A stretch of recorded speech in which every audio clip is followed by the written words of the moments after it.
안녕하세요. 제 이름은 직장인이고 27살입니다. 올해 초에는 인턴으로 근무했으나 지금은 정직원으로 승진하여 새로운 팀으로 이동하게 되었습니다. 아직은 팀의 막내이며 신입사원으로서 선배들이 시키는 일을 중심으로 열심히 일하고 있습니다. 제 파트에서는 해외 현장 수조 관련 프로젝트를 추진하고 있었는데 최근에 수주 확장과 같은 좋은 결과를 얻어 파트 회식을 하게 되었습니다. 회사 근처 고깃집에서 소주를 마시며 1차를 즐겼고 분위기가 좋아져 부장님의 제안으로 근처 노래방으로 2차 이동을 하게 되었습니다. 노래방에서는 대리님이 취해 어깨에 기대어 자게 되었는데 결국 노래방이 끝날 때까지 자고 계셨습니다. 안녕하세요. 저는 대화적인 톤으로 메모를 수정해 드릴게요. 어젯밤은 잠도 잘 잤나요? 술집으로 가기 전에 대리님을 데려다 주시는 친절함의 박수를 보내드리고 싶어요. 그러다가 회식 무리에 참가하게 되셨군요. 대리님께서는 술을 마시며 잠이 들어버리셨는데 얼마나 노력해도 깨우지 못하셨겠죠. 결국 지갑에서 대리님의 주소를 찾아보셨는데 지방 주소인 것 같았다고요. 아마 부모님 집 주소일 수도 있죠. 그래서 일단은 택시를 타고 회사로 돌아가셨지만 갑자기 정신이 들어서 더 가까운 곳에서 술 한 잔 더 하자고 제안하셨군요. 다음에 먹자고 하셨지만 대리님과 함께 술 한 잔 마시게 되었습니다. 대리님은 30대 초반이시고 같은 학교 여자 선배이셨군요. 직장상 사이면서도 학교 선배니까 편하게 대화를 나눌 수 있으셨겠죠. 술자리가 시작되었습니다. 분명 완전히 취한 상태였는데 술집에 들어가니 안주도 시키고 술도 시키고 말도 또렷하게 하는 것이었습니다. 저도 조금 전까지는 어떻게 해야 할지 걱정했지만 그렇게 멀쩡하니 큰 걱정 없이 기분 좋게 술을 마셨습니다. 일과 관련된 얘기, 힘든 것은 없는지 등 한참을 대화를 나누다가 사적인 얘기로 넘어가게 되었습니다. 좋은 남자 없냐? 면서 소개 좀 시켜달라고 하는데 저는 장난으로 살면서 저보다 좋은 남자는 본 적이 없어서 소개해드릴 남자가 없다고 하였더니 한참을 실없이 웃더니 좋은 남자의 기준이 뭐냐고 저한테 물어봤습니다. 자상하고 배려심도 깊고 등등 너무나 당연한 말들을 꺼냈더니 대리님은 실없이 웃으면서 그거 말고는 좋은 남자의 기준이 없냐고 물어보았습니다. 그렇게 말씀하셨습니다.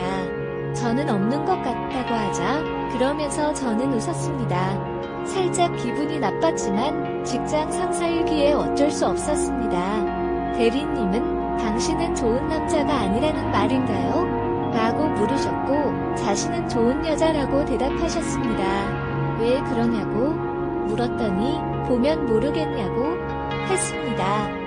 제가 무슨 말인지 이해 못하는 표정을 짓자 자신은 베이글녀라면서 보면 모르겠냐고 했습니다. 사실 대리님이 얼굴도 예쁘고 몸매도 훌륭한 것은 사실이었습니다. 이미 술도 좀 올랐고 수위가 높은 농담도 주고받는 터라 저도 그럼 좋은 남자가 맞는다고 했습니다. 다만 대리님처럼 베이글녀인지 좋은 여자인지는 여기서는 확인이 되지 않았기 때문에 안타깝다고 했습니다. 대리님은 기다리겠다는 듯이 그럼 확인을 할 수 있는 곳에 가면 되겠다면서 말씀하셨습니다. 급하게 술집 계산을 마치고 가까운 숙박업소로 데려가 주었습니다. 올라가는 엘리베이터 안에서 심장이 엄청나게 뛰기 시작했고 직장 상사와 이렇게 와도 되는 건지 지금이라도 집에 가자고 해야 되는 건지 머릿속은 복잡했습니다. 하지만 방에 들어가자마자 복잡한 머릿속과 달리 의사처럼 기다렸다는 듯이 거사는 진행되었습니다. 석거사 이후 배고프다며 야식도 시켜 먹었고 밥도 먹었으니 힘 좀 더 내보라면서 두 번째, 세 번째 화살 이후에 잠이 들었습니다. 잠들기 전까지도 서로의 이야기를 하면서 나름 편안한 분위기로 잠이 들었기에 다음날 저에게 이런 시련이 올 줄은 몰랐습니다. 일어나자마자 전날 일이 하나도 기억이 안 난다면서 저는 이해했다고 말하고 11시경 숙소를 떠났습니다. 택시를 타려고 하는데 건너편 길에 감독님을 보았습니다. 같이 모텔을 나온 것을 보고 의식적으로 서로 인사하지 않으려 했지만 눈이 마주쳤을 때 저는 큰 소리로 안녕하신가요? 라고 말하고는 어색한 인사를 나누고 늦은 아침 식사를 함께 했습니다. 그리고 나서 부사장의 집으로 가는 택시 안에서는 계속해서 나를 꾸짖었습니다. 다음 주에 회사로 돌아왔을 때 분위기가 이상하고 부사장의 표정도 이상했습니다. 무시하려고 해도 불편한 분위기였습니다. 감독님이나 부사장의 목소리를 들으면 긴장이 되고 무슨 말을 하는지 주의를 기울여야 했습니다. 최근에는 집중이 안 되는 말들이 계속되고 있습니다. 그러던 중 대리님께서 장거리 외근을 부탁하셨습니다. 업무를 마치고 현장 퇴근을 하는 일정이었기 때문에 둘이서 함께 가게 되었습니다. 처음 만나는 상황이라 어색했지만 그렇게 뻘쭘하고 답답한 외근 일정이 끝나고 대리님이 내려줄 곳이 어디냐고 물으셨습니다. 저는 조금이라도 빨리 집에 도착하고 싶어서 바로 앞에 세워달라고 요청했지만 대리님이 제 말을 무시하셨습니다. 대리님은 자신의 집으로 차를 몰고 가며 이러한 불편한 상황이 계속되면 안 된다는 말씀을 하셨습니다. 그러나 이러한 일은 모두 실수이고 사고이며 잊어버리자는 제안을 하셨습니다. 대리님은 자신의 집 앞에 차를 세우고 같이 밥을 먹으면서 한잔을 하자고 제안하셨습니다. 처음에는 어색했지만 한 잔 두 잔을 마시면서 분위기는 점점 편안해졌습니다. 어색함이 사라지고 우리는 그날처럼 다양한 개인적 이야기와 고급 농담을 나누게 되었습니다. 매니저는 이제 나를 좋은 사람으로 알고 있다는 것을 말했습니다. 그는 내 얼굴을 때렸는지 물었지만 상황이 너무 부끄러워서 기억하지 못했습니다. 그는 그것을 사과했습니다. 우리는 이야기를 나누며 술을 마시다가 이미 새벽이 되어서 다음날 일찍 출근해야 한다는 것을 깨달았습니다. 그는 우리가 함께 잠을 자고 출근하자고 제안했습니다. 나는 그의 강요와 팔짱끼리의 제안 덕분에 그와 함께 갔습니다. 그의 집은 깨끗하고 잘 정리된 여자의 집이었고 좋은 향기가 나는 곳이었습니다. 그는 나에게 스웨트 팬츠를 주고 샤워를 하라며 토와 그의 남동생이 왔을 때는 어떤 옷이든 입을 수 있다고 말했습니다. 샤워를 마치고 나왔을 때 침실에는 베드매트가 이미 준비되어 있었습니다.